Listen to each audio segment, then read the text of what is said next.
Okay, this meeting shall come to order at 6 o'clock, and this is a special council meeting on Monday, June 16th. Oh, Committee of the Whole, I'm sorry, I'm looking at the wrong. Committee of the Whole meeting, June 16th, Monday at 6 p.m. Would you please call the roll? Adams. Here. Jones. Here. Cefaratti. Jackson. Here. Brownlee. Here. Turjansky. Here. Agee. Here. Albers. Here. We're here this evening to look over, and I hope that you have all had an opportunity to read your rules of order. Several of the actual sections were left intact, but then there were other suggestions that came from our Assistant Law Director Blair Melling, who is here tonight to give you pretty much a rundown on what we did and why it was done. Blair? Well, thank you very much, Madam Chairperson. I just thought we'd do quickly page by page. I don't know if anybody received what I refer to as a red line copy, so that they saw what was there and what They saw exactly was what's changed. on there. The addition on page 1 was under, I believe, section 2, and Kathy, please correct me if I'm wrong, but we added notice provisions to be sent by email, kind of updating it to this century rather than Except that that's on page 2. Is that page 2? It's section 3. Okay, so that was my only comment that I had as it related to, I had mine on page 1, so I apologize. Any issues or any questions with regard to anybody having any trouble receiving emails? Other than me, I missed an email today, so that would be that. We then went to, I don't believe it, I'm sorry, I don't have anything marked on page 2, so you added that to page 2? Do you have the one that I just gave you? I'm on page 2. OIC there, that was in section 3. Madam Chair? Blair, if we're in number 3 and I'm still on names, home addresses, emails, and then do you want to say all phone numbers? Because most people have cells as well as home numbers or work numbers. Just to make it inclusive, or is that mean that? I don't think you need to require them to give every phone number they have. They might have a, you might, it depends. I would assume that you would want the clerk to be able to get in touch with you by phone, and that would be the number that you would provide. If you want to put all in there, certainly that's up for debate, but. No, it's okay. Well, there would be anyone else's opinion aside from that? Madam Chair, Go ahead. confused at this juncture because we didn't realize we were discussing a piece of legislation tonight. It's not on the agenda. We're here to discuss the council rules, and it sounds like we're actually discussing a piece of legislation. So that to me doesn't sound like it's appropriate. As it was originally agreed, we were going to cancel a committee meeting so that we could hold an educational meeting as a committee of the whole. And this sounds more like a discussion of a particular ordinance than an educational meeting. Madam Chair. Go ahead. Clearly, this relates to how you conduct your meetings. Council rules are pertinent as it relates to the conducting of a meeting.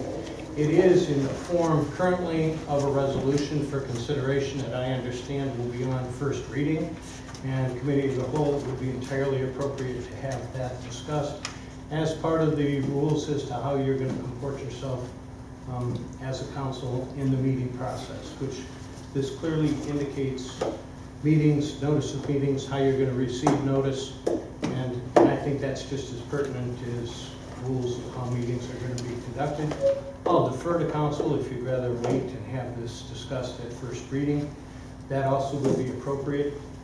And if you want to, we can just take questions that you might have if anybody has a question on this. Otherwise, you can always defer to your first reading. So it's not inappropriate to discuss it tonight, but if you would choose to discuss this at first reading, that also would be appropriate. Blair, one of the reasons for holding this committee of the whole was so that there could be questions answered by an authority. And I believe that there were concerns about the explanation of some of this. For instance, it does say here, we look at number 3, it should state the subjects to be considered and no other matters shall be considered. I mean, maybe that might have been a question for someone. So I think personally, to satisfy that need, it would be much easier to go through it at this point and bring the questions out. Well, and Madam Chair, Yes. if I could, and I've been doing this a long time. My preference, and you don't have to adopt my preference, but I think this is much easier to resolve and debate in a committee format than it ever is on the floor of your council meeting. By the time an issue, and I'm going to go over that in my little spiel here in a couple minutes, but by the time you get to the floor of your council meeting, you should have vetted everything. You should have had your discussions, you should have told everybody what you think, how you want things to be run. You're allowed to go in there and have that intellectual debate. You're allowed to sit there and, change words. Nothing more frustrating than your legal representative sitting there and having to amend it 3 times on 3 readings. Our goal as a law department would be to have your legislation presented at your council meeting in its final format. Okay, we really don't like amendments from the floor. That just makes it look like we forgot something or there was something overlooked. We never want to portray that to the community that we overlooked something. We want to have it out there. We want to have it pretty rock solid. Now, someone from the audience who's seeing it for the first time, perhaps, at a council meeting, might bring up something that would require a debate and then have you maybe reconsider language that you had chosen. I can understand that. They might have a little different perspective, but I really don't mind it coming from a third source. But I really don't like it when it comes from within. I'd much rather debate this in a committee format. It would be your choice. I don't want to make it look like I'm trying to spoon feed anything. I was just kind of reviewing. There weren't very many changes if I'm looking at this document. And perhaps if anybody has any questions about what was done since you've all had it in advance of this meeting, maybe that would be a better way to proceed. And you can always take it from first reading and refer it back to the committee of the whole if you want to have further debate after the first reading. That also is appropriate procedure. Madam Chair. Go ahead, Mr. Cefaratti. I'm glad you said that because that kind of leads into the question I have. We had a discussion on this on the 2 pieces that I wrote or sponsored with the reduction of council and council president, that you cannot have a piece of legislation in committee and on first reading. Is that correct? Because that's what's going on here right now is on the agenda for the council meeting, you have it on first reading, but the committee of the whole has not approved anything. So we're kind of doing 2 things here at once, and I don't think that's correct, to be honest with you, because I read the Riot Act, not the Riot Act, but I was informed that you have to have a committee meeting, it has to be approved, brought out of committee onto the agenda. Madam Chair. Yes. Okay. Certainly you're still within control of the agenda for Wednesday night's meeting if it's on for first reading, which is why, quite frankly, I wanted to discuss the committee of the whole, because I think it's appropriate to start at the committee of the whole. I understand. So that's kind of why it's here.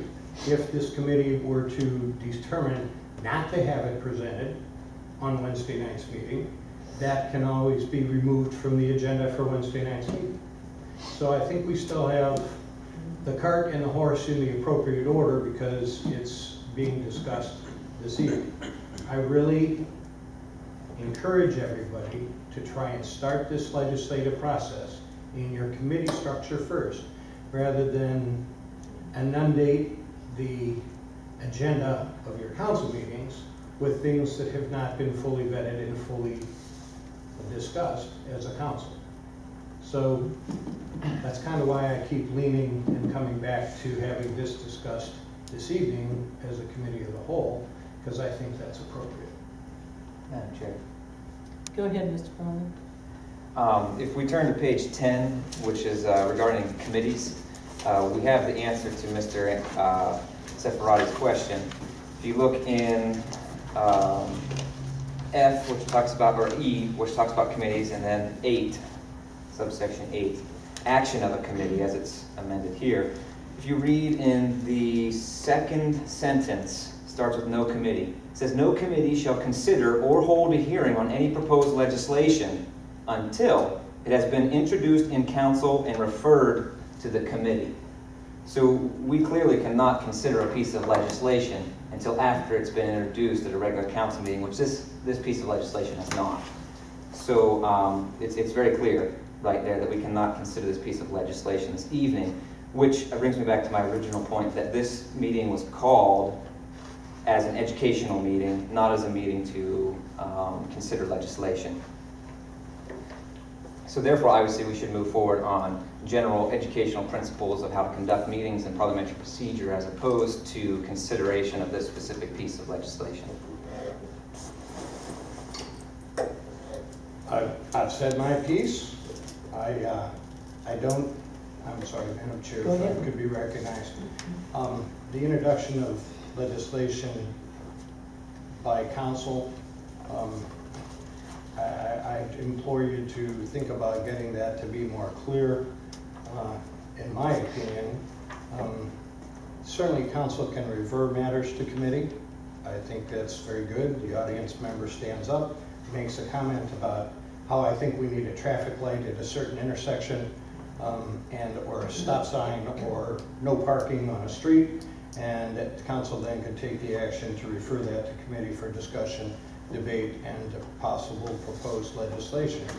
But to take and handcuff your committee of the whole by sitting there saying that you can't have debate on items that you then want to take from committee of the whole to council would be a ludicrous proposition from my humble perspective. You can choose to conduct business that way, but I would clearly look, if we jump to page 10, at rephrasing that so that you can get legislation presented to your council out of the committee as a whole. I think that's what the legislative process is all about.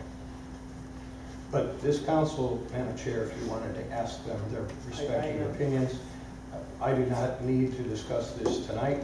I can go straight into my presentation on certain rules. Okay, so if any other person on council would like to make a comment, we'd be happy to hear it. Anyone? Excuse me, Madam Chair. Mr. Jackson? I think one of the things a lot of us have been asking for is a time to meet and talk about anything to me that's on a council person's mind or has a concern with. And I thought that's something that would be done in the committee as a whole, not just limited to something that was stated like it is in that section 3, which I think should also be changed. I see where Mr. Brownlee is coming from by looking at page 10. It kind of seems to say that, but I'm not opposed to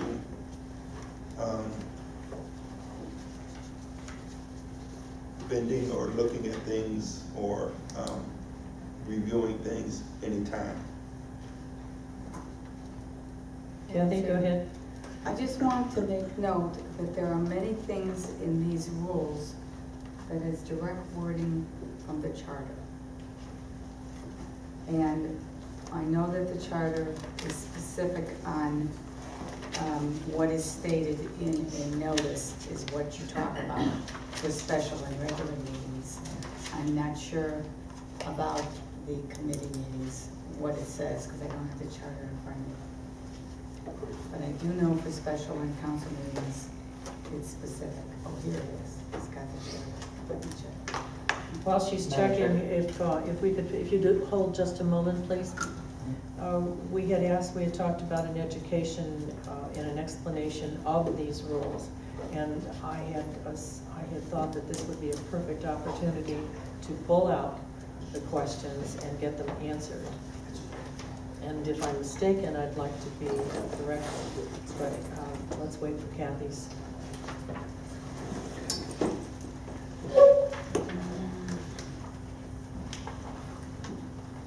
don't open your water because it explodes. That's true incidences right now. I created a fountain and pushed it in the boat. It's so I close to the don't see top that any pressure on it. I don't see anything about committees in the charter, just the special meetings, Mine went on the table, this went on his lap. special meetings and the regular meetings and the special meetings have to have a notice that says exactly what you're saying. And I think when whoever wrote that particular rule probably just took it. Madam Chair, Yes. special meetings are easy. You follow your agenda, there are no add-ons, there are no amendments. You have a specific agenda, and that's the only business you can conduct that evening. Council meeting, you can amend your agenda right up to the time that you have it. You can add items, you can delete items. You have carte blanche authority to do with your council meetings agenda what you want, but not special council meetings. So the committee section could be amended. Absolutely. Do not do that, do not have that. Perhaps, Madam Chair, this is premature. There are other sections that maybe everybody needs to study and to look at. Perhaps this could be delayed till, I don't think there's any real particular time constraint on getting these rules approved. They are voluminous. You know, this is a good place to start. And I just want everybody to understand that part of what I'm trying to bring focus to is function. You have to maintain the function of your body. I don't particularly care how you want to go through that process, but I'm here to try and remove as many encumbrances to your function as possible and still maintain the transparency of government that is required. This is an open meeting. Council is an open meeting. This looks like a provision in page 10, which I already had circled, is one that had caused problems in the past because people were meeting in committees and doing secret things, and we want it to be more open and more direct, and I understand that concept. We shouldn't be having secret things done in committee. Well, which is why we propose to do it this way. And there are some suggestions here for an improvement in the citizens' residents' comments, which we thought was kind of an improvement over what we do now. There are a couple of sections where we thought, and I agree with Blair's suggestions from other councils. You know, we don't have time to run around to other people's council meetings to find out how they handle business. Madam Chair. Or their orders, so that this possibly could be some improvement to the way we do business. Yes, Mr. Brownlee, what do you? I'd like to make a motion that we lay aside this specific ordinance and consider the general principles of the role of president, the hierarchy of motions, and the rules of debate at this committee of the whole meeting.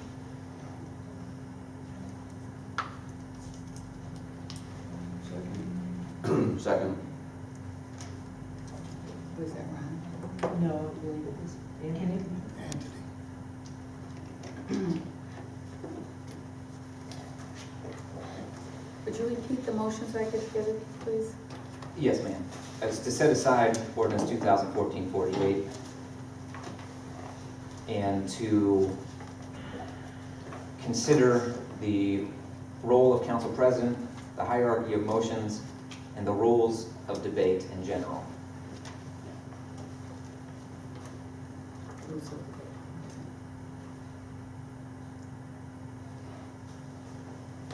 Okay. Would you call the roll, please? Any discussion, Madam Chair? If that's a motion to table, there is no debate. It's not a motion to table, actually. Actually, it would table what we have up in front of us right now. Well, I don't think we should even be considering it right now. So you could just strike that first part out if you want to call it a motion to What are we calling it now? Just changing this motion. So you can strike the first part, just say that this, I move that we move on to, that we, Postpone this to another meeting? no, this isn't even supposed to be on the agenda, first of all. So I'm just saying that we should make a motion to consider these, we should consider these general principles of parliamentary procedure in conducting meetings. So you're calling us to the agenda. I think that's what's on the agenda. Right. So you're asking. Rules the of chair to call- council, You're just yeah. asking the chair to call it to the agenda. Well, I move that we consider those three things. Go ahead. Madam Chair, Go ahead. this is what's wrong with parliamentary procedure. Nobody understands it and everybody has a different interpretation. Here's the This is question. why we need to talk about it. Pardon me. I have the floor. When you call the question and you want to bring it back to the agenda, that's not a votable thing. It's a call to the chair to bring everybody back to the agenda at hand. It's the chair's election to do so and to redirect everybody back to the agenda. In the event the body as a whole decides they want to continue this debate, you actually would have a vote on continuing the debate before you, and it must pass by 2/3. So you were just suggesting that we Excuse simplify me, the we need rules to of be debate, ready. and now you brought up these Recognized by the chair, obscure Mr. pieces of Mr. parliamentary Brownlee. procedure. Isn't that ironic? Mr. Brownlee. Mr. Thank you. Brownlee, you need to be recognized by the chair before you Thank you. speak. Madam Chair, Yes, Ms. can we Agee. listen to his presentation and move on? Didn't you say, can we Well, listen there to is it? a motion on the floor at the moment, but Actually, it would just be directing you back to the agenda and we can get on with my presentation, if that's what you choose to do. that's a suggestion from Councilwoman Agee. That's exactly what he and also- suggested. Okay. Now, wait a minute here. So we have Edwin Agee and Tony Jones. What was that motion? To go back to the agenda. His presentation. Go back to this agenda? And Madam Chair, Yes. on this motion, he's asking it to be directed to an agenda. You have published an agenda, he's appropriated his motion to return to the agenda. That's your call. If anybody here objects to going to the agenda, they can call to vote to continue the discussion previously had. This is a motion that's being used when you've gone astray from your agenda. Okay? And it's entirely appropriate. So we want to go back to the original discussion. If you want to go and continue to discuss these rules, this council would have to vote to do that and pass that by 2/3. If you want to go to the agenda, get on with my presentation, you would follow Councilwoman Agee's notion that that's what she'd like to do. Madam Chair. So we have how many on the, Well, I would need direction because I look like I have two motions. Yes, going, that's, and- Madam Chair. can I There speak to is that, no please? motion that requires a vote presently before this council. Okay, okay, so it's your decision? It's all up to the chair. okay. I would suggest to go back to our original agenda. Okay?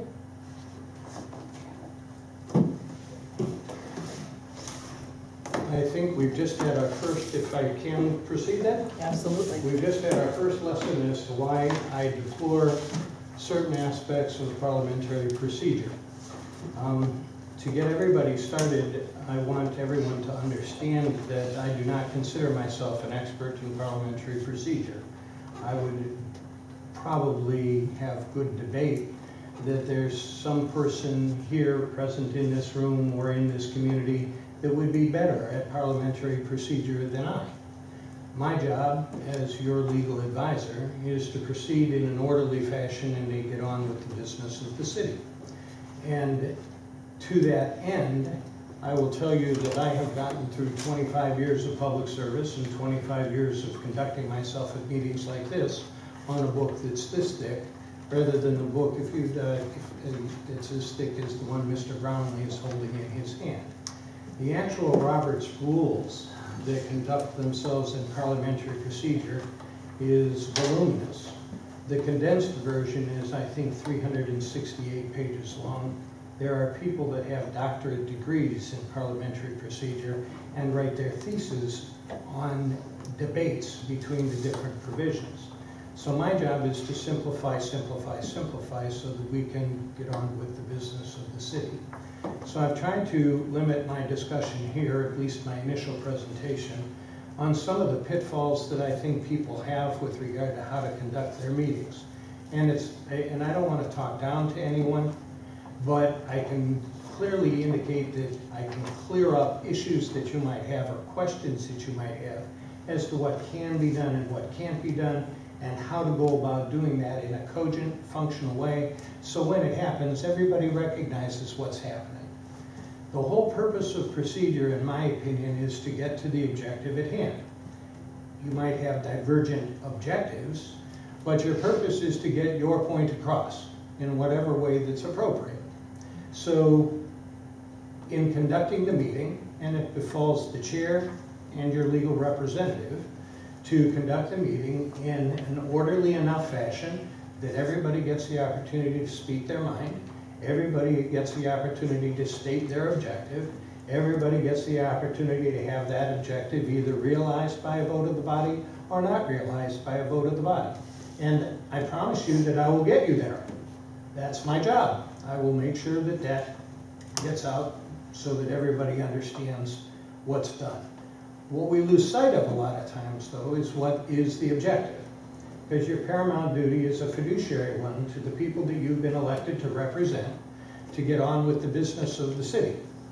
And what a lot of times happens with parliamentary procedure is that people try to use that to an advantage to try and look like they're obstructing the business of the city. And we want to make sure that we don't convey it in that way. All right? We're allowed to go and we're allowed to speak our mind, but we don't always get our way. And that's just kind of how it is. When that vote goes 4-3, there's 4 people that are happy and there's 3 people that are disappointed. But now you move on to the next item on the agenda and you vote on that item. And it doesn't always go your way. So we have to be constantly vigilant and making certain that we're heard so that we can state our position appropriately so that everybody knows that we're doing what we think the constituency has put us here to do.